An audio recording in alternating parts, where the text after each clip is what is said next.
Hello again, this is Kevin Paffrath, or Fluvant, here with some updated information on Heroes of Telara by Tryon World Network. First up, patching. Make no mistake, Heroes of Telara will require patching.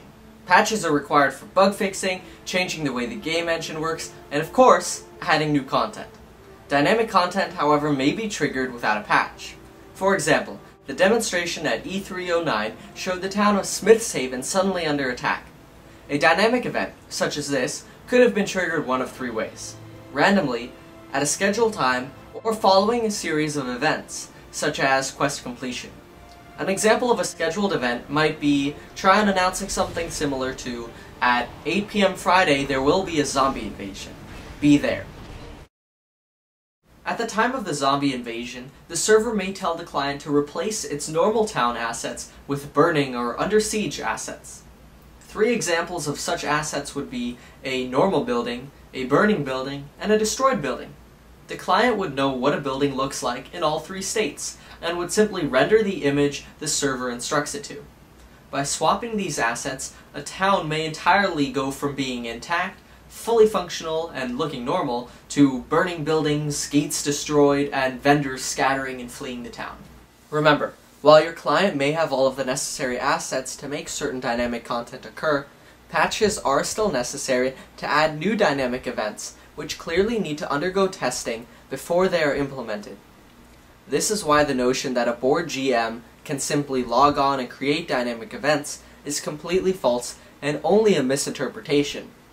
There won't be a man behind a curtain, just as there will not be a team of people that control monsters or dictate how events occur in real time. Dynamic content will be patched into the game the same way other content will be. If Tryon patches in a new zone one day, new assets for dynamic content in that zone might be patched in with the zone. The difference, while comparing to other MMOs, is that we may not know exactly when that dynamic content will become available, as it may appear on schedule or sometime after it's added via a patch.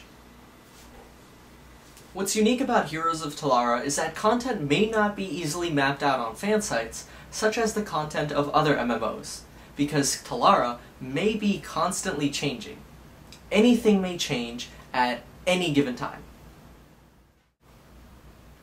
Second, the advantage Tryon has over other MMOs is that their server distribution system allows for a great deal of players to enter a typically less populated area without the server experiencing difficulties. In my last video, I mentioned that latency was an issue of the past. Regrettably, latency still exists. But Tryon's technology has minimized server latency. Remember, that does not mean you won't experience choppy gameplay because your PC can't handle rendering all of the players, or lag because something is going wrong between your ISP and your home network. As far as server transfers, well, Tryon has stated that there will be no barriers. Here's the takeaway. There will be patches, but dynamic events will be unique and surprising. Large numbers of people, large events, all while playing with anyone, anywhere, at any time.